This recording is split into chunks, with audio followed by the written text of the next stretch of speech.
I made my chronically late friend miss her seminar. Jess has been my friend since undergrad, and she's late to literally everything. Coffee at 2, she shows up at 2:30, movie at 7, she's texting me at 7:15 saying she's leaving. I've sat in parking lots, waited outside restaurants, and showed up late to my own job because of her. Every time she's super sorry and promises it won't happen again, but it always does. I drive past her apartment on my way to the university where I work in tech support. She's doing her PhD there in molecular biology. For the past year, I've been giving her rides twice a week, and she's made me late 4 times. Last month, I missed a staff meeting because of her and got written up. My boss told me one more late arrival and I'd be on probation.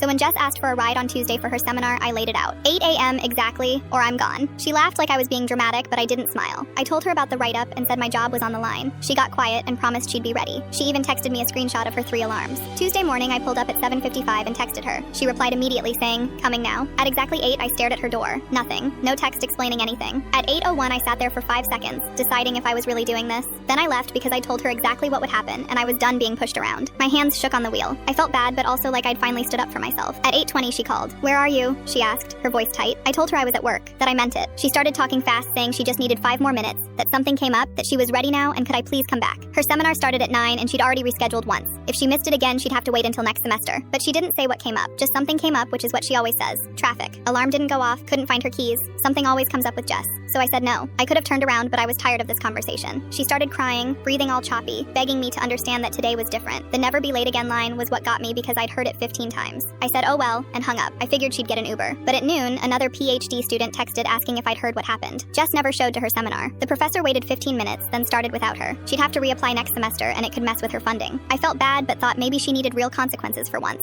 Then at 3, her roommate Amanda called. She asked why I didn't pick Jess up. I explained everything. The chronic lateness, the warning, my job being at risk. There was this long silence, and then Amanda said really quietly, "You didn't know." "Know what?" I asked. Jess's younger brother Hunter tried to kill himself Monday night. He's 17. Jess got the call at 6 a.m. Tuesday. Her parents were 4 hours away trying to decide who should go to the hospital. Hunter was asking for Jess, but stable enough that doctors said she didn't need to come immediately. Jess spent until almost 8 on the phone with her parents and the hospital trying to figure out what to do, while also trying to pull herself together for her seminar because she couldn't reschedule again. Amanda said Jess decided to do the seminar, then fly out that afternoon. She was planning to tell me in the car. She'd washed her face and grabbed her notes and was locking her door when she saw my car pulling away. Amanda watched from the window as Jess sat down on the steps and put her head in her hands. I stood in the server room feeling like I might throw up. All those times she was late came back, but different now. How she never got mad at me for being annoyed. How she always just apologized and never gave details. How the one time something was actually catastrophic, I didn't wait 60 seconds to ask. I tried calling that evening. Voicemail. Texted. Nothing. I drove to her apartment the next day, but Amanda said Jess flew home that morning. I wanted to explain I didn't know, that obviously I would have waited, that I felt sick about it, but there was nobody to tell. Jess came back 2 weeks later. I saw her getting out of Amanda's car and tried to walk over, but she saw me and went the other direction. Hunter's alive and in treatment now. Jess took 2 incompletes from missing so much time. The seminar thing set her back a full year, which means she lost her teaching position for next fall. We haven't spoken since.